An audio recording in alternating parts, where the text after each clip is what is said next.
An insurgency war was raging years before I got to France. Tribes of Bedouins had united to fight a war that was very different from the one we fought in the trenches.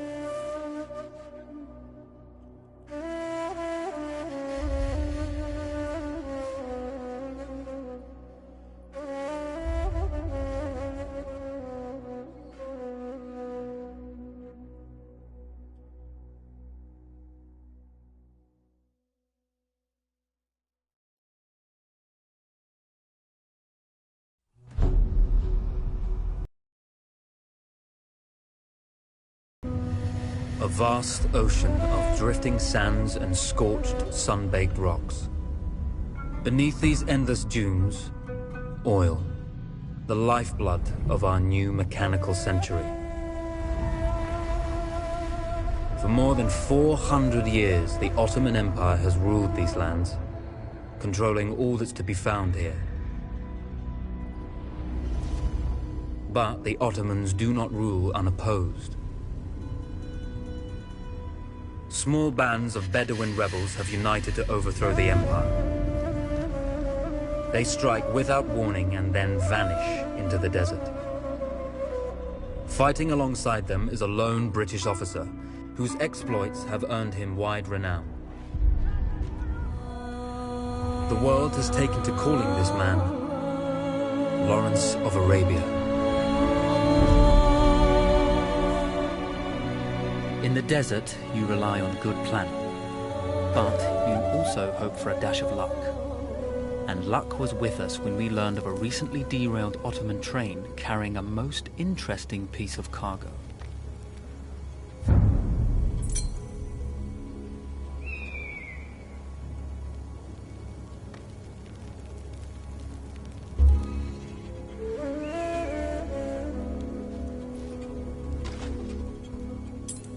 A small patrol had joined the Ottomans who survived the crash. Together, they guarded the wreckage and waited for reinforcements.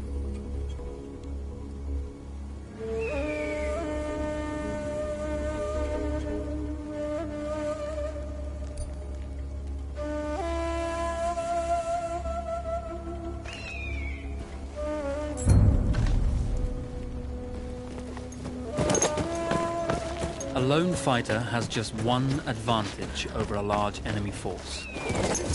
A lone fighter comes unseen.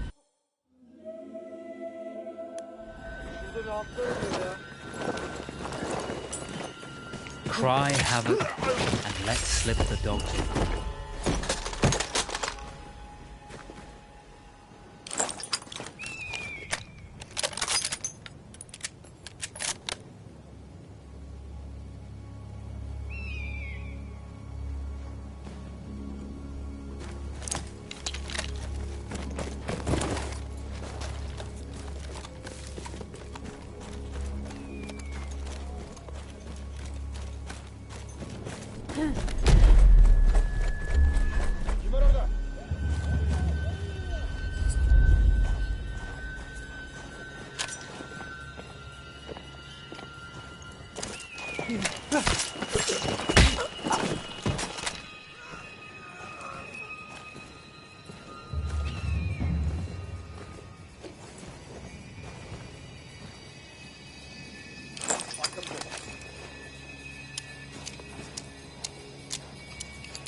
A small patrol had joined the Ottomans who survived the crash.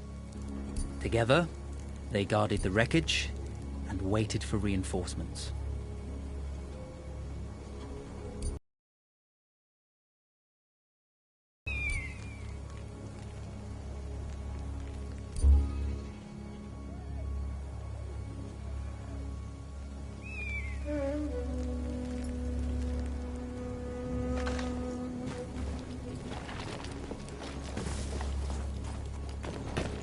A lone fighter has just one advantage over a large enemy force. A lone fighter...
A small patrol had joined the Ottomans who survived the crash. Together, they guarded the wreckage and waited for reinforcements. A lone fighter has just one advantage over a large enemy force. A lone fighter can move unseen.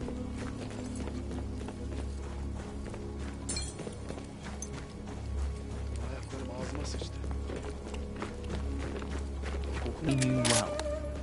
Endurance, individual intelligence, and courage were their primary assets.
When your enemy has better weapons and better equipment than you, steal from your enemy.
There's a world of difference between seeing something and having it in your own two hands. Over.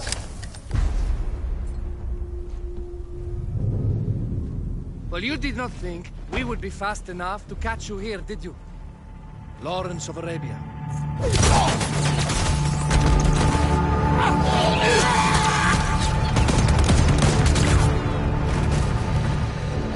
Actually, I was rather depending on it. Lawrence. Well, this is very clever. Now the hunter becomes the hunted. So who might you be? How enchanting you are, my dear. Ahmed. I'll show you enchanting. If it weren't for you, I'd be free. Free, is it? You'll be free when you're dead. And I'm happy to tell you, the Empire intends to grant you all this freedom very soon. Even now, an engine of destruction scours this desert, obliterating your allies, your families, your homes. Soon there will be nowhere to run. Nowhere to hide.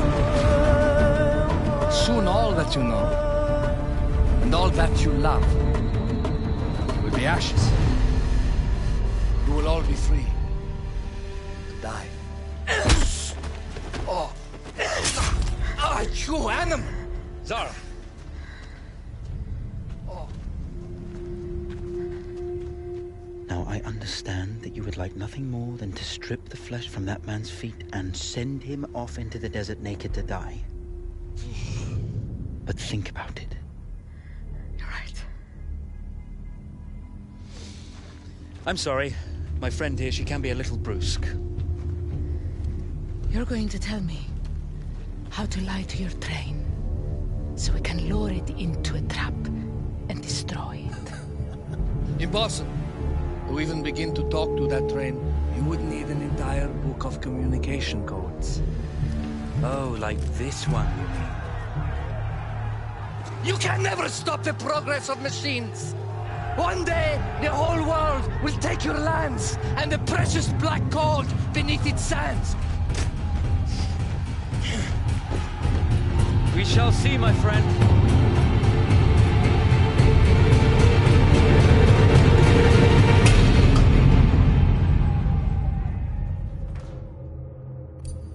Of course, obtaining the codebook was not enough. To destroy this Iron Dragon, this Canavar, as the Ottomans had named it, we had to send it 3 encrypted messages telling it to stand down. There were Ottoman outposts scattered along the railroad tracks. The commanders there carried high-priority message capsules. We had to use those to send our orders. Infiltrating the village wouldn't be easy. A full detachment of Ottoman soldiers had occupied it.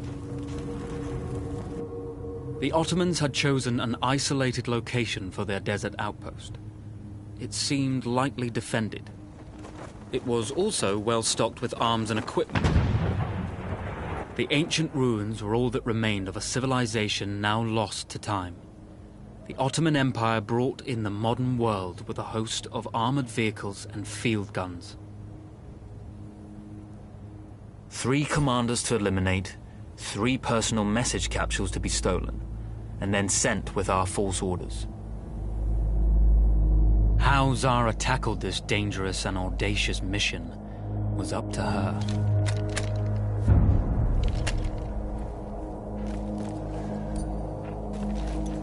The Bedouin treasured their horses, and in return, those animals granted their riders unparalleled speed and mobility.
A single order wouldn't be enough.